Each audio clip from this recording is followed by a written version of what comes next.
In front of 500 guests and 40 cameras, Harry Sterling broke his own rule. He had long ago set that rule down like a law of gravity.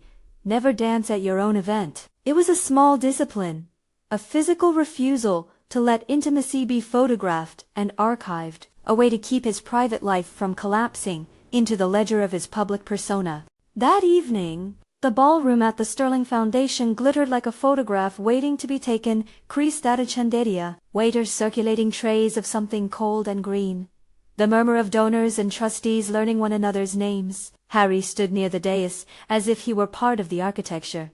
Shoulders controlled, smile calibrated. He wore a tuxedo that had been altered to say he belonged to authority. His watch said the same, in its silent way. The cameras loved that sort of thing. He noticed Isabella Vaughn before the room shifted. People always moved around her as if she were a weather pattern. She entered with the ease of someone practiced at commanding the horizon. She was not alone. Derek Calloway, whose smile had long ago learned to look like a victory, slipped an arm around her. The two of them moved like a headline. The room's temperature dropped by degrees that no thermometer would record. Air tightened. Voices softened into the hollow hum of people rearranging themselves toward a new spectacle. Harry did the math in the way that had kept him safe for so long. He imagined how the photo editors liked simple, cruel stories to X's together. One with a rival. A trace of tension for viewers to savor. The optics were a small thing with outsized power. A single image framed correctly could rewrite a week, a year, an entire institutional narrative. He had seen it happen. He had also planned for it. And so, he moved. It was less a decision and more a muscle memory of strategy. Cross the room, offer the public a story he could control. He reached Isabella before anyone could step between them. Cameras pivoted. He smiled, reached for her hand, and drew her to the floor as the orchestra shifted into a familiar, jaunty waltz. People whispered because that is what humans do when they do not know how to be quiet. They invent commentary. The flashbulbs detonated in a soft storm. For a breath, he imagined the narrative as he wanted it. To former lovers, on agreeable terms, moving past the drama with civility. He would be the man who had taken the high road. The dance lasted precisely long enough to be a perfect photograph and too long to be entirely accidental. Isabella's expression was a thin film of something composure with an undercurrent of performance. Derek watched from the edge of the floor with a smile that said, "I timed this perfectly." The room took the image and began to circulate it like currency. Harry had done the thing to stop the humiliation, and in that narrow sense, it did its job. The cameras had a tableau, cleaner than a scandal. Reporters had a caption. For a night, the conversation could be steered toward anodyne captions and away from the little humiliation he had feared. Isabella's conspicuous arrival arm in arm with Derek. He had danced with his ex to deflect the sting. You would have thought that was the end of the calculation. But he was not the only one watching the calculations under the gloss of the event. After the applause, as people moved toward deserts and the orchestra found its tempo in a safer, more distant corner, a woman stood in the lobby, near the volunteer sign-up table. Vanessa Cole had been involved with the foundation for months as a consultant, and as an unglamorous volunteer, she knew the grant applications better than most trustees knew their names. The gala was not her stage. It was a necessary inconvenience. She saw the dance more clearly than anyone else because she had been watching him without needing him to perform. Her eyes did not register admiration, they registered a pattern. She approached him later under the pretense of thanking him for the new program funding. He accepted her thanks the way a man accepts an expected email. She was not deferential. She did not ask for a photograph. She had a bluntness that could be mistaken for rudeness, but was actually a kind of calibrated honesty. You could have left it alone, she said, voice low, so it almost slid into the throng of dessert. You know, not everything needs to be managed into an appearance. Harry's smile jerked. I managed it, he said. He meant, I did what I had to do. He did not add, I did it for the cameras. You call this management? Vanessa asked. She tilted her head toward the photo stream on a nearby screen where the image of Harry and Isabella was already cycling through the event's social feed. That looks like it looks like spin. He felt the small quake inside him that had long since been the fault line between instinct and instinct of the market. He had always been able to justify his choices, an image created to protect a reputation, a narrative bought to safekeep a mission. It was how systems were preserved. It was how he had preserved himself. Vanessa kept looking at him, steady as a lighthouse in fog. She said something none of his advisors would have said. Stop letting other people design your dignity. He flinched, not because the words hurt in a startling, sensational way, but because they landed like a coin in a quiet jar. He had not known he was carrying that need until someone named it. The cameras had not yet shown him the full scale of consequence. 3 photos and 1 morning's headline would do the rest. By sunrise the following day, the image had a life of its own. Private Instagram stories linked to anonymous gossip blogs. A columnist with a knack for moral-sounding outrage wrote a piece that played the scene like a morality tale, giving the readers everything their outrage needed. The foundation's inbox filled with concerned donors and curious reporters. A headline read, "In the terse grammar of polemics, foundation head caught in tangled past." Below, a second headline suggested there was more to the story. And the comment threads did what comment threads always do. They fed on each other and multiplied. His phone buzzed with terse messages from the communications team. Jenna, his longtime director of communications, texted a plan as if they were drafting a small war.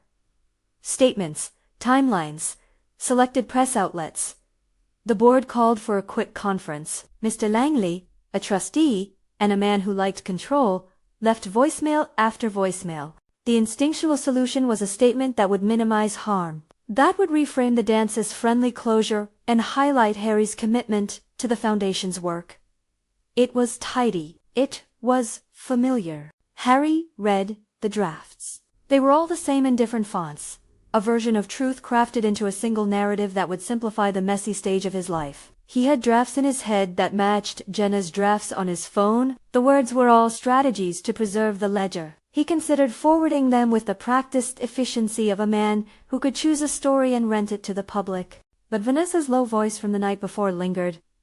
Stop letting other people design your dignity. It had become a partial truth lodged in his throat. He had always known how to stage a scene. He had not attended to the cost of staging it on the people involved. He had not measured what it demanded of Isabella or of himself. He went to the office where the volunteers worked, the small, non-public room behind the foundation's public face. Vanessa was there at a long table, sorting folders that had nothing to do with the gala's optics. Kids' names, schedules, tutor listings that did not go viral. He sat down opposite her after asking, politely, if he could. The angle of light from the window revealed the dust motes that did not care about cameras. You used a woman to fix a picture, she said. You used an X to prove you were above personal drama. That's coercive, Harry. You turned a private history into someone else's performance. He had rehearsed apologies for many things: missed deadlines, clumsy PR, poorly worded emails. He had no rehearsal for this directness. Isabella came in like that, he said, voice quieter than he intended. She didn't have to. So why did you dance with her? She asked. Her eyes did not sharpen into accusation so much as focus into a question that wanted an answer. He considered the answer at the level of his chest, where that old habit control sat like a small, heavy stone. Because it looked better than letting the image sit there, he said finally. I thought if I danced with her, the narrative would be ours, and not the one they blew up. She did not look satisfied. She looked at him like a person looking at a complicated mechanism to understand its movings. You thought you could manage the human cost by posting a photo, she said. Did you ever think about what you were asking her to do? Her question landed and stayed. Harry had not thought of it. He had thought of consequences in the abstract, not the interior cost to the person whose history he'd repurposed into a prop. He thought of Isabella alone in her hotel room later that night, of what she would tell herself when she saw the pictures, if she saw them at all. He tried to imagine her reactions past the film of performance she wore for cameras. He'd always assumed that if an image was controlled, the feelings would be likewise. He had not imagined they might be trampled. Vanessa's confrontation was a small, staccato unraveling of the terms he had used to justify himself. She refused to be performative about it, refused to stage a moral scolding. Instead, she catalogued what she saw, neatly. This matters to people. This hurts. Your sense of control is a choice. There were no righteous flourishes, only plain facts. She gave him the vocabulary to see the harm his strategy could cause. Back in his office, he opened a document and found the press statement, blunted and polished, the version his team preferred. He started to edit. The sentences felt tinny. He could have run the script he had always relied on. A short apology to soothe, a pivot to work, an appeal to the Foundation's mission so that narrative could swallow the image whole. It would settle. It would be acceptable. Instead, he called Jenna into the small conference room and told her, with an unexpected steadiness, that he wanted to speak without a script. That sentence, intended to be liberating, fell like a coin into a jar of his own fears. Jenna's face did not betray surprise. She had worked in message control long enough to be ready for everything and nothing. "You're risking a lot," she said. "The board is anxious. We can spin this, make it a gentlemanly closure." "And what happens to the woman in the photo?" Harry asked. "Do we just use her as scenery and call it progress?" There was a territory in which messages could be both honest and careful, Jenna insisted. The way a surgeon insists on a clean cut, but honesty without planning, felt reckless to her. To Harry, it felt necessary. They scheduled a press briefing for the afternoon. The Foundation's communications strategy had been built for evenings like this, to keep the damage small, to funnel it back into their narrative of effectiveness. The conference room smelled like coffee and old gumption. Reporters sat with their pens and their expectations, the air shaped by the idea that public people knew the choreography of confession. When he walked out to the microphone, the room softened into expectation. Questions tumbled forward, some edged, some conversational. Harry began, as he sometimes did, precise, measured. He spoke of the Foundation's mission, of the work that mattered. Photographers clicked away, a love language he no longer relied on for private answers. Then someone asked directly, the sort of question that cannot be finessed, "Why did you dance with Miss Vaughn at last night's gala?" For a reflexive second he felt the old inclination to pivot. He wanted to offer a crafted answer.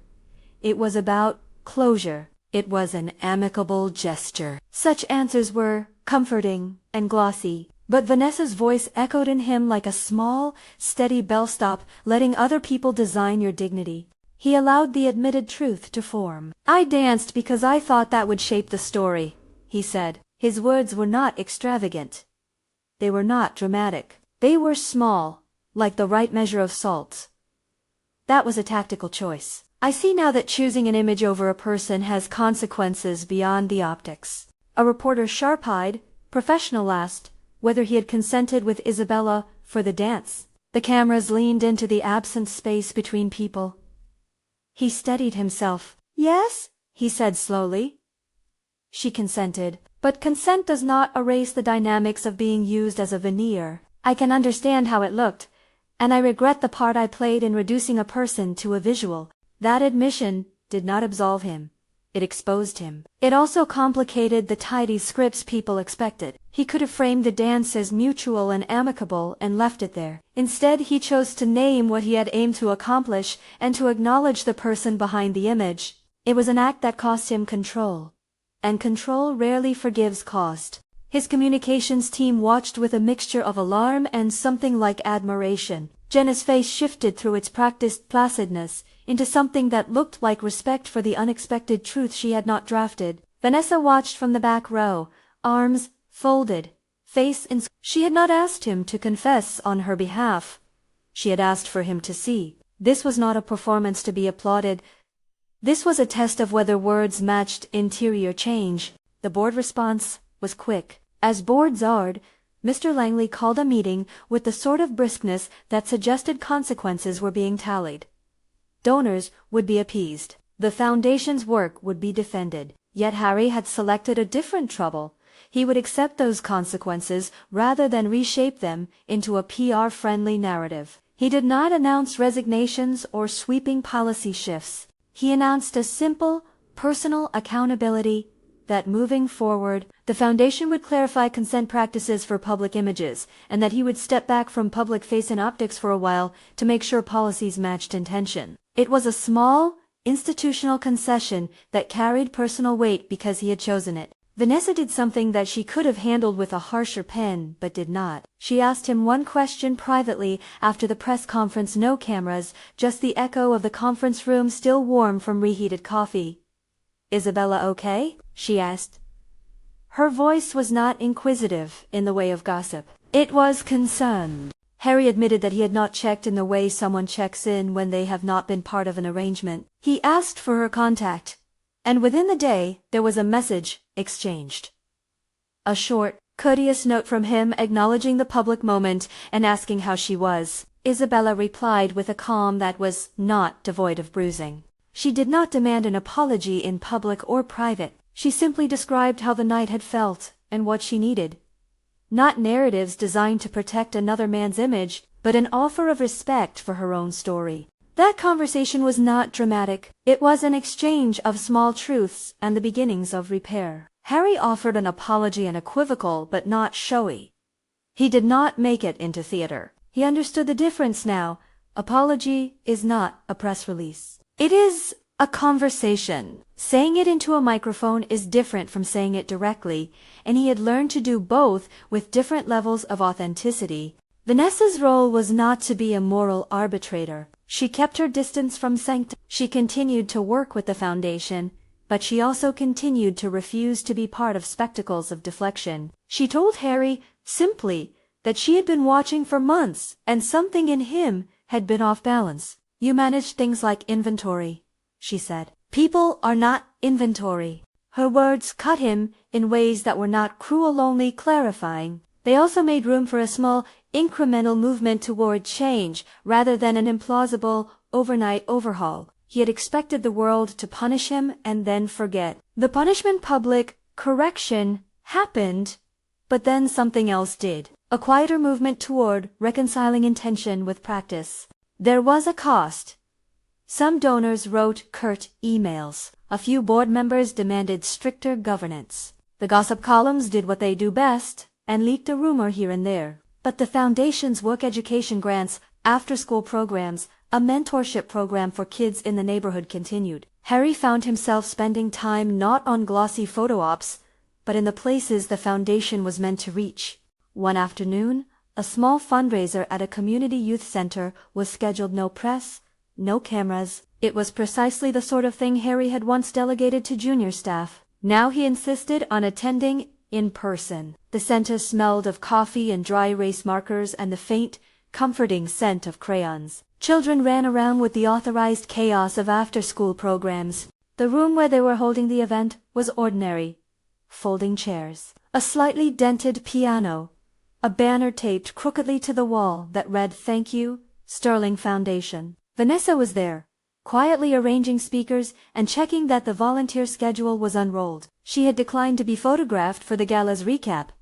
There were no cameras now, just faces. He watched her move through the room with a naturalness that no public performance could imitate. At the end of the event, when the last donor had left and a volunteer had cleared the cups into a single large sink, a soft song came from someone's phone, a slow, unremarkable melody. The room was empty enough to feel private and not staged. He had learned by then that small gestures could be more dangerous than grand ones because they ask you to be honest without an audience. He asked Vanessa to dance. There was a pause, a glance that was careful and not unchecked. He wanted to make sure she had a choice. She smiled without cynicism. "Are you sure you're not about to manage this too?" she asked lightly. "No," he said. "I don't know how, but I want to try without photographing it." Consent in its quiet beauty. She stepped toward him and took his hand. They moved slowly, not because of music but because someone left the phone on low. There were no flashes, no headlines, just the slight shuffle of shoes on linoleum and the echo of conversation in a building meant for people rather than appearances. His hand found the small of her back, the way someone learning the human geography of another person does, tentatively, respectfully. The dance was nothing like the gala dance. It had no story other than the one unfolding between them, punctuated by the occasional laughter of a volunteer who'd come back for a forgotten folder. He watched Vanessa's face, unlit by publicity, and in it he saw a kind of smile he had not allowed himself to feel in a long time, the smile of ordinary company. He felt, in a small and not overly romantic way, the shape of accountability change the architecture of his chest. It was not that he was forgiven, it was that he was finally practicing a form of humility that required him to be present and to be practiced at listening rather than performing. What changed everything was not the spectacle of the first dance, but the patient work that followed, the private conversation with Isabella, the willingness to step away from the cameras, the institutional changes to consent, the acceptance of consequences from trustees and donors without a theatrical rescue. It was the smallness of truth spoken directly rather than crafted for an audience. When people asked him later if he regretted dancing with Isabella, the honest answer was complicated. He regretted the instrumentalization of a person's history for a polished image. He regretted that he had learned a lesson in public. But he also recognized that the mistake had been necessary in a way. It created a visible fault line that required repair. Without that risk, he might have never been forced to examine the scaffoldings of his life. Vanessa did not become his savior. She did not issue a categorical judgment that absolved or condemned without nuance. She continued to hold the foundation to its mission and to be explicit when things felt performative. She demanded accountability not as a moral weapon, but as a method. Her refusal to perform the spectacle at the gala had opened a space for Harry to see an alternative. The final scene of change was not made for cameras. It was modest and human. Harry, having learned to accept that consequences could be lived into rather than merely soothed by spin, spent more evenings in that community center, more mornings in meetings about policy rather than publicity. He kept his hands honest by doing the small things that sustain an institution, reading grant applications with the same care he once saved for press transcripts, answering emails from program coordinators, sitting through a tutor's mock math problem without the urge to edit the narrative. He did not become a new man overnight. Old habits remained, ready to return in a heartbeat. But Vanessa's voice and the quiet work that followed had made certain intrusions impossible. He could not, in good faith, use a person to polish an image anymore. He tried something else, imperfect, tentative, but truthful. The unfilmed dance at the community center became a private ledger entry he kept to himself. It was not redemption in the sense of a tidy ending. It was a beginning small, unpublicized, earnest. If asked what advice he would give now, he would probably be blunt. You cannot manage dignity with optics. You have to cultivate it in the company of the people whose lives you touch. That requires messy steps and the willingness to look unglamorous while you do it. What would you have done in his place? Would you have danced to save face? Or would you have stepped aside and let the inconvenient image make its own argument? Leave your thoughts below, people. Learn from different choices. There is a last detail, unworthy of a headline, but heavy with meaning. In time, Harry sent a small grant to a scholarship program set up in Isabella's nay-man acknowledgement that a person's story mattered beyond the photograph she had been asked to carry. He did not announce it.